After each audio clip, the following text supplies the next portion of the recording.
Let's take a breath together.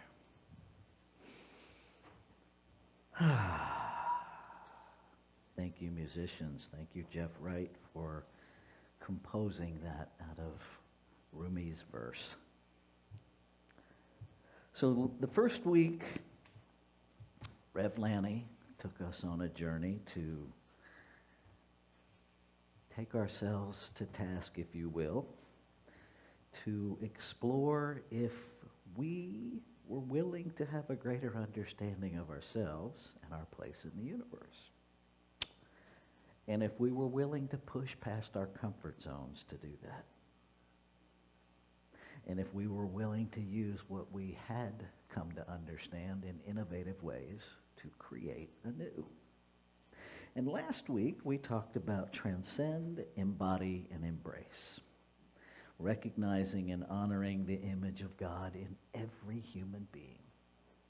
That's an easy thing, huh? I think that's a full-time job in and of itself. To exhibit personal authenticity, no matter what. To quit comparing ourselves and to quit playing small because someone else is uncomfortable with who we are. To speak truth in love, to always consider ways to be compassionate, and to generate a commitment to a world that really does work for everyone. And today we're going to talk about what we do when the road gets rocky. Which I don't know about you, but that happens when my alarm goes off in the morning. Right? I'm all asleep in that place where, as I have come to understand it, where I am unfettered in the quantum field in communion with what created me. And then I wake up in a human body, and there are rocks on my road. And some of them are big, and some of them are little, and sometimes there's a lot of them. What do we do when that happens? And I want to remind us that this month, well, for the rest of the year, we're working with the text, the paragraph in the text that reminds us that the whole purpose of Science of Mind is to reconcile, to bring together the apparent separation between the spiritual, which is perfect, and the material, which appears imperfect. That's the whole reason we do this teaching, is to bring those together, because they're really not separate. But we think they are. And when the road gets rocky, we really think they are, because these rocks cannot be God. They got to be something else. But they're not. We're contextualizing everything this month in the Rumi poem, The Great Wagon. I'm going to read through the whole thing again, and then we'll pull out some parts, because it's just remarkable. When I see your face, the stones start spinning. You appear, all study wanders. I lose my place. Water turns pearly. Fire dies down and doesn't destroy. In your presence, I don't want what I thought I wanted. Those 3 little hanging lamps. Inside your face, the ancient manuscripts seem like rusty mirrors. You breathe, new shapes appear. And the music of a desire as widespread as spring begins to move like a great wagon. Drive slowly. Some of us walking alongside are lame. Today, like every other day, I wake up empty and frightened. Don't open the door to the study and begin reading. Take down a musical instrument. Let the beauty we love be what we do. There are hundreds of ways to kneel and kiss the ground. Out beyond ideas of wrongdoing and right doing, there is a field. I'll meet you there. When the soul lies down in that grass, the world is too full to talk about. Ideas, language, even the phrase each other doesn't make any sense. The breeze at dawn has secrets to tell you. Don't go back to sleep. You must ask for what you really want. Don't go back to sleep. People are going back and forth across the door sill where the two worlds touch. The door is round and open. Don't go back to sleep. I would love to kiss you. The price of kissing is your life. Now my loving is running toward my life, shouting, "What a bargain! Let's buy it!" Daylight, full of small dancing particles. And the one great turning, our souls are dancing with you. Without feet, they dance. Can you see them when I whisper in your ear? They try to say what you are, spiritual or sexual. They wonder about Solomon and all his wives. In the body of the world, they say, there is a soul, and you are that. But we have ways within each other that will never be said to anyone. Come to the orchard in spring. There is light and wine and sweethearts in the pomegranate flowers. If you don't come, these do not matter. If you do come, these do not matter.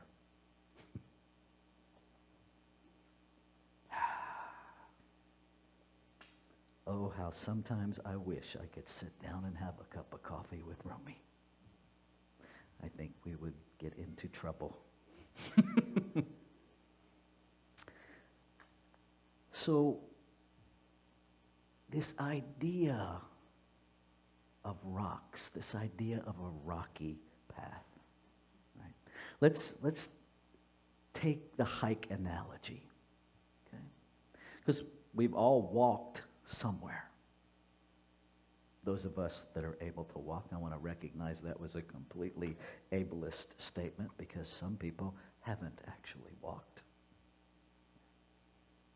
But there are different paths. This floor, really smooth. Nothing really there to trip you up. If you walk along the path beside the building outside, it's relatively smooth, but there's some things growing up that may catch your foot. You've got to pay a little more attention to what you're doing.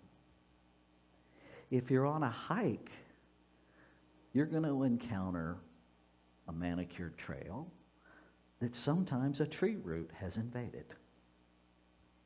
So the path veers around the tree root, or the tree root becomes part of the path. And the higher we tend to go on these hikes, the more unstable the path becomes. And then there are rocks. And some of them we can step on and actually push off of. And some of them we step on and they slide out from under our feet. And some of them we think are really solid, and when we go to push off of them, they leave and we face plant. It happens. Now, I don't know about you, but that pretty much describes my human existence. Right? That this journey through life is very much like that. That I'm cruising along and my path has become so comfortable and so certain that I don't even pay attention anymore. So I don't see the tree root coming until it's too late.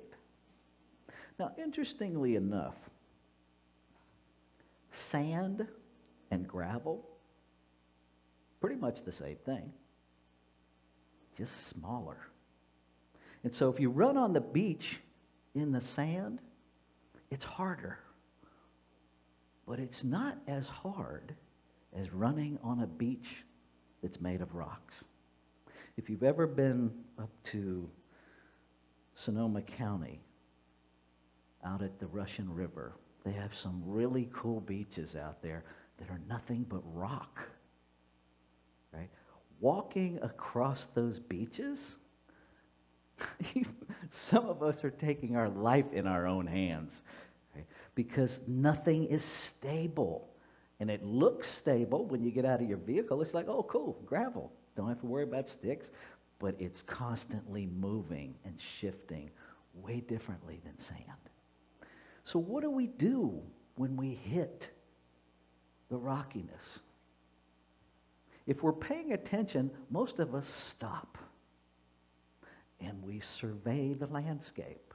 And we come up with a plan of how to successfully navigate it without injury. We access the divine wisdom within us that says, well, let me put my foot down and test that. Because after the first time you step on one and it leaves, right? Divine intelligence says, maybe we should test that next time. Because that didn't feel so good. I love what Rumi says about the great wagon. Drive slowly. Some of us walking alongside are lame. Now, we can take lame a lot of different ways. We can take it lame as a negative, or we can take it as unskilled. We can take it as there's things I don't know yet how to navigate. And what's interesting to me is how often when we're on a hike and we're moving things so that we can climb higher, we often don't think about who's on the trail behind us. Right?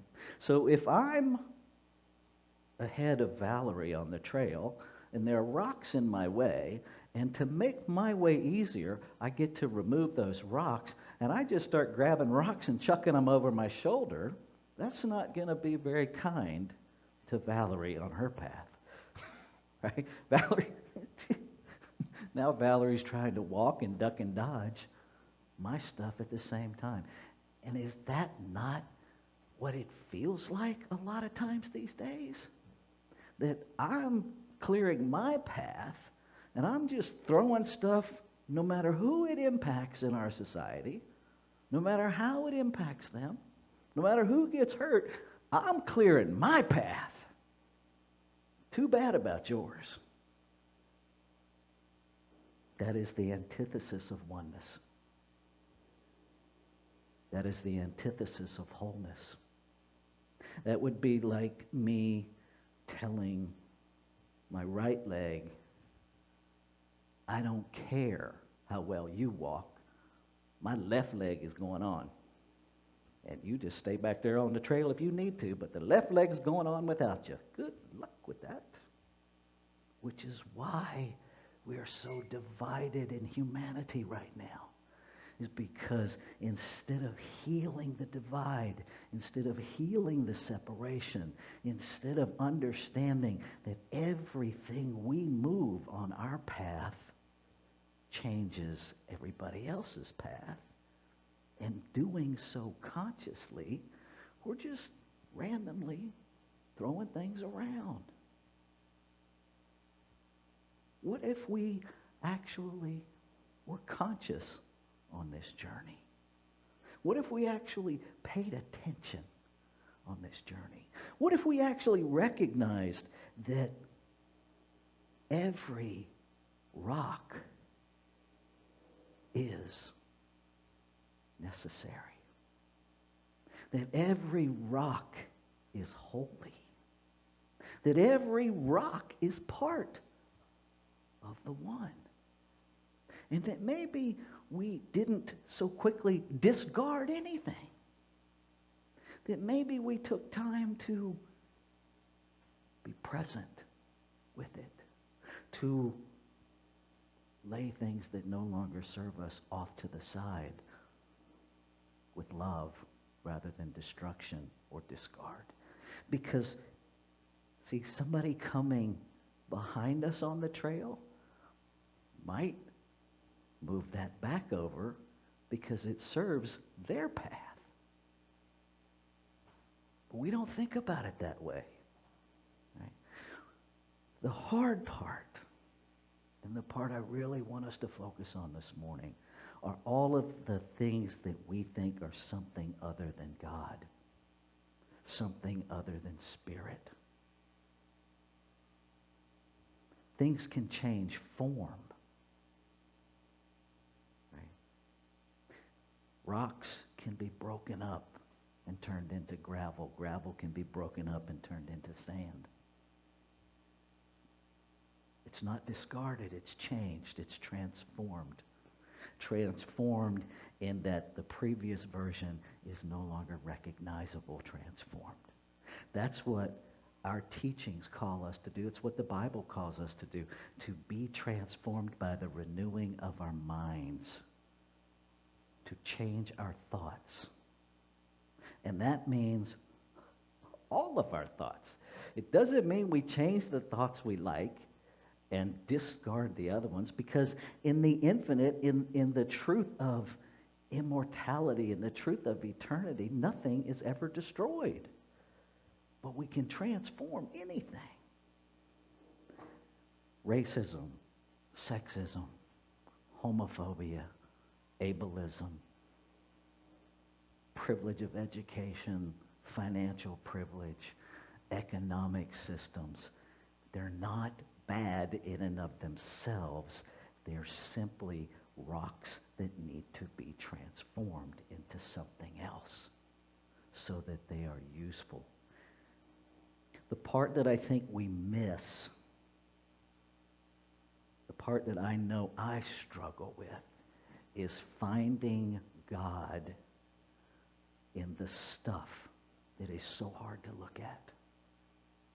Is understanding that while this is not godly in behavior, that all of God must be present there, because we can't say it's all God and then have an accept. We can't. And so when the road gets rocky, how do we respond? Do we respond or do we react? If we react, we're reacting from unconsciousness. Are we doing our spiritual work so that we can respond? So that we can respond consciously, so that I can understand that the people that are transphobic or homophobic or racist are really operating from a consciousness of love in their understanding of love. That they are literally trying to protect what they see as precious. Now, I don't like how they're doing it. How they're doing it isn't going to work, but that doesn't mean that love isn't operating. It means love is operating ineffectively, inappropriately. And if we can begin to connect at the level of love, then we can have conversations. Then we can begin to navigate the rocky journey and lay rocks off to the side and transform the path instead of picking them up, putting them in a bag, and when we meet someone of a different ilk on the path, we start throwing them at each other. It solves nothing. I was having a beautiful conversation with somebody this morning before other folks got here about forgiveness and healing those deep, deep wounds. And I'm here to tell you that what is available in these teachings is freedom. I can stand here today as a human being that experienced pretty much every form of abuse there is to experience. None of it has any hold on me today. None of it. I can honestly say I love the people who abused me. I don't love the abuse, but I understand their misunderstanding. And the part that is so pivotal, if you hear nothing else this morning,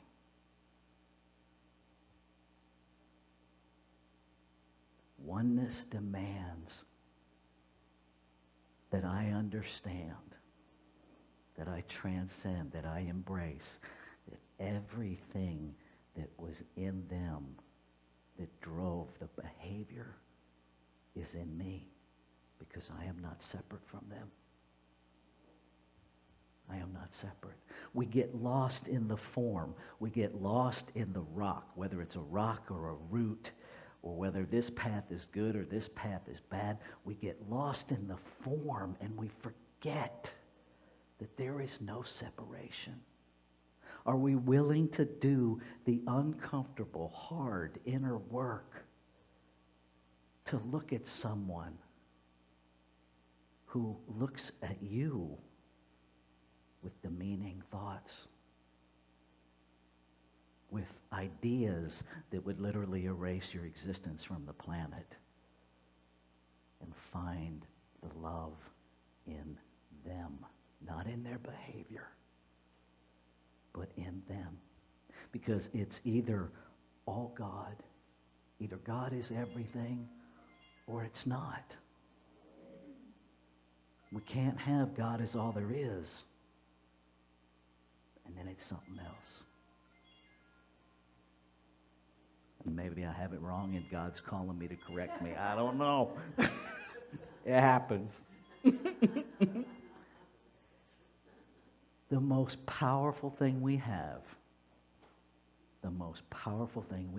folks, is the power of choice. It is the thing that wars are fought over.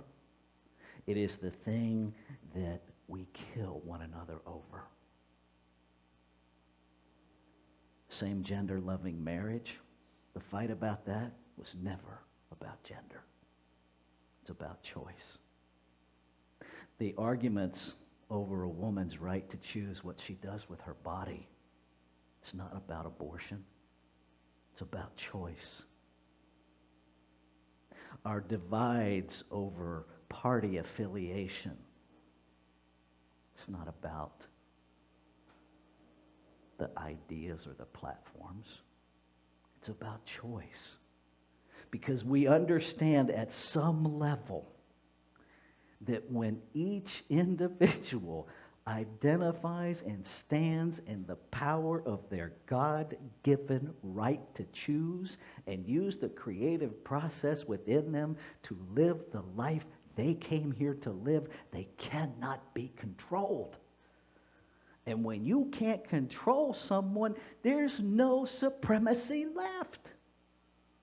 And oneness becomes our existence, our experience. And people that are really invested in having power and people that are really invested in having control ain't letting go easy because they don't know who they are. And it moves me in a place that I don't even know how to define. But I'm telling you, they're not who you think they are. They're not bad people. They are divine, one of a kind, intentional beings of creation who don't know who they are. And so they behave badly. I have been that person. I'm just going to go out on a limb and say we all have. At some point, we've all forgotten who we are. And some of us, the majority of us, somewhere inside of us knows we are not being who we came here to be. Because we've decided the road is too rocky, it's too hard, I don't want to do it. People won't approve. People judge me. You know how you know people judge you? Because you judge people. Just saying. That's how you know. So I want to offer us this in closing.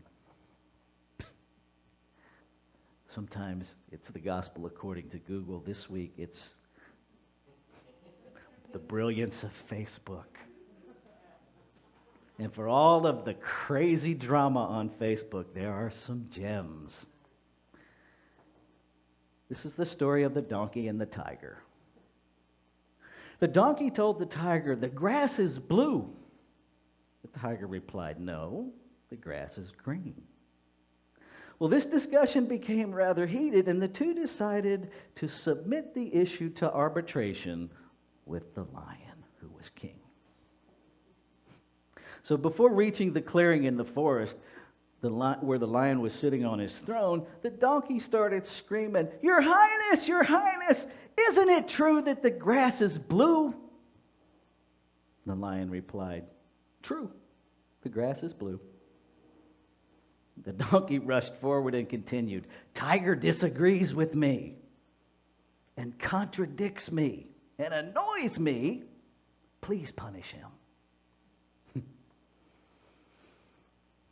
The king thought for a minute, and then he declared, "The tiger will be punished with 5 years of silence."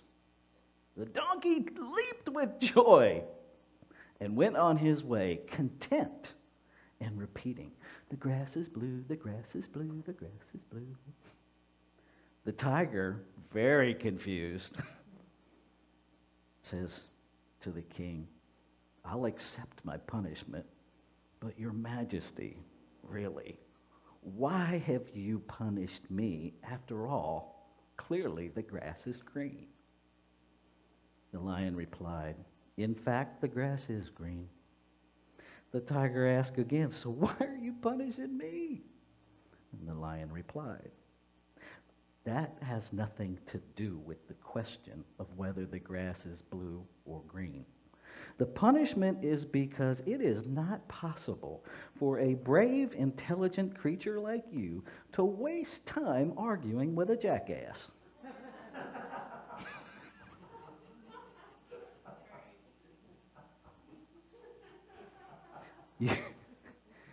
You are infused with divine intelligence. Stop wasting your time arguing with the jackass. Let's take this into prayer. And so, recognizing there is one infinite, ever-present allness, I must recognize that I am that informed. And recognizing the truth of oneness, of wholeness, I must recognize that what is true of me is true of all life. This one divine presence everywhere, expressing itself in incredible, indefinable multiplicity of diversity. That while no singular expression is all of God is expressed in creation. All of God is present everywhere. And so I lift my voice this morning, claiming and affirming that no matter how rocky the road gets, we pause. We access the infinite intelligence, the peace that is our nature. We assess, we discern, and we allow that within us to guide our navigation to higher consciousness. That we truly open to and commit to transforming by the renewing of our mind, laying aside transforming beliefs that no longer serve us, that were never accurate in the first place. We reconcile this delusion of separation between the spiritual and the physical. We breathe into an awareness that all is one, and we are that. Grateful.